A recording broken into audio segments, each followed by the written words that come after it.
మీకు చెప్పాను కదండి మా పాప స్కూల్లో మైథాలజీ డే ఉందని. అంటే మన పురాణాల గురించి వాళ్ళకి ఎక్స్ప్లెయిన్ చేస్తారు. ఆ క్యారెక్టర్స్లో వాళ్ళు అలా రెడీ అయ్యి రావాలన్నమాట. సో మా పాపని కౌశల్యలాగా రెడీ చేశాను. ఎంత చక్కగా అనిపించిందో, మహారాణిలాగా రెడీ చేసి పంపించమన్నారు. ఇంతేకాకుండా పేరెంట్స్ని కూడా ఆ మైథాలజీ సెలబ్రేషన్స్లో ఇన్వాల్వ్ అవ్వమన్నారు. సో నేను మా హస్బెండ్ రెడీ అయిపోయి మా పాపతో పాటు స్కూల్కి అయితే వెళ్ళిపోయాము. స్కూల్స్లో ఇలాగ మైథాలజీ డే చేయడం వలన పిల్లలకి మన సంస్కృతి సాంప్రదాయాల గురించి బాగా తెలుస్తుంది. పిల్లలకి రామాయణం ఒక గొప్పతనం గురించి తెలియజేయడం కోసం వాళ్ళతో ఒక స్కిట్ అనేది చేయించారు.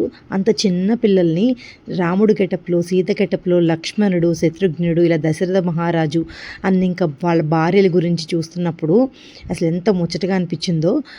దీనిలో హనుమంతుడు వీళ్ళందరూ కూడా ఎంతో చక్కగా పాత్రలు అనేది చాలా చక్కగా పోషించారు వాళ్ళందరూ పిల్లలు అన్నది.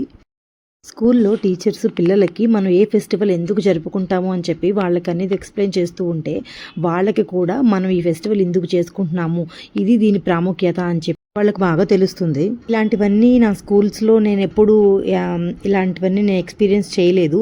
ఇలా మా పాప చదువుతున్నప్పుడు తనతో పాటు వెళ్ళి వాళ్ళు ఏం చేస్తున్నారు అని చెప్పి వాళ్ళతో పాటు పేరెంట్స్గా అలాంటివన్నీ విట్నెస్ చేయడం నాకు చాలా బాగా అనిపించింది ఎక్స్పీరియన్సు.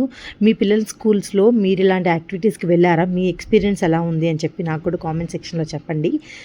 మీకు ఎలా అనిపించింది ఇలా స్కూల్స్లో టీచర్స్ అనేవి పిల్లలకి ఇలా మంచి వివరాలన్నీ చెప్తున్నప్పుడు మన కల్చర్ గురించి ఎక్స్ప్లెయిన్ చేస్తుంటే మీకు ఎలా అనిపిస్తుందో నాతో చెప్పండి.